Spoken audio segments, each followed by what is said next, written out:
Ang martial law sa Pilipinas ay ipinatupad noong Setyembre 21, 1972 ni Pangulong Ferdinand Marcos.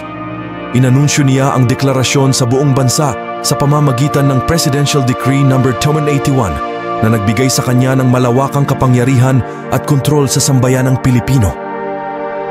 Ang martial law sa Pilipinas noong dekada 70 ay nagdulot ng malaking pagbabago sa politika at lipunan ng bansa.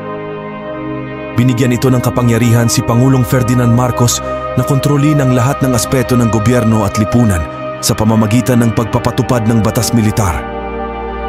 Ang martial law ay ipinatupad ni Marcos sa pangalan ng pagpapatibay ng batas at kaayusan, ngunit marami ang naniniwala na ito ay isang hakbang para mapanatili ang kanyang kapangyarihan at kontrol sa gobyerno.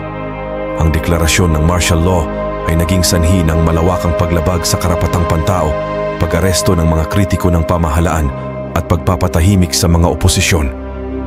Sa ilalim ng martial law, nagsimula ang masusing kontrol ng pamahalaan sa mga kilos ng mamamayan. Itinatag ang mga military checkpoint, nagkaroon ng curfew at ipinasara ang mga independenteng media. Ang mga political opposition at aktivista ay hinuli at ipinakulong at nasuspend ang right of habeas corpus na nangangahulugang maaaring maaresto at ma-detain ang isang tao ng walang opisyal na dahilan.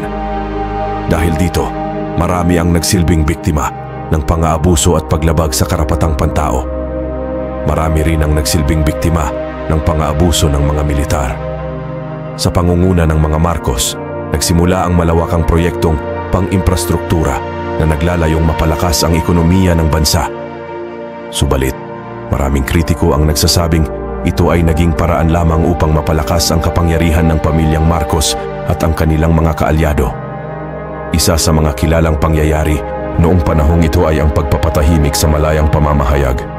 Isinara ang mga pahayagan at radyo na naglalaman ng mga kritisismo sa gobyerno.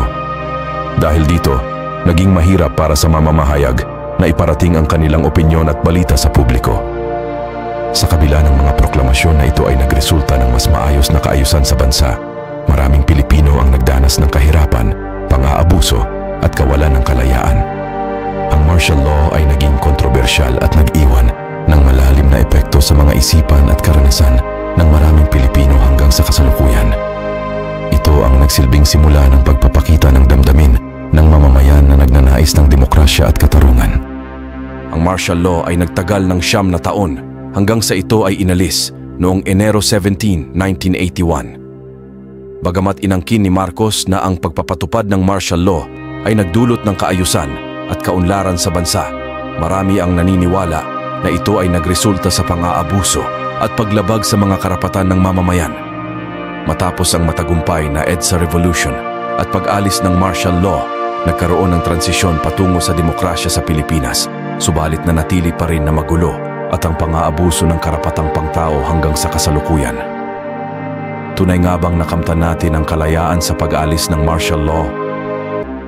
O kailangan natin tanggapin ang realidad na habang buhay tayong walang kalayaan hanggat may mga tao at opisyalis ng gobyerno na mapanlamang sa kapwa at mga sakim sa kapangyarihan?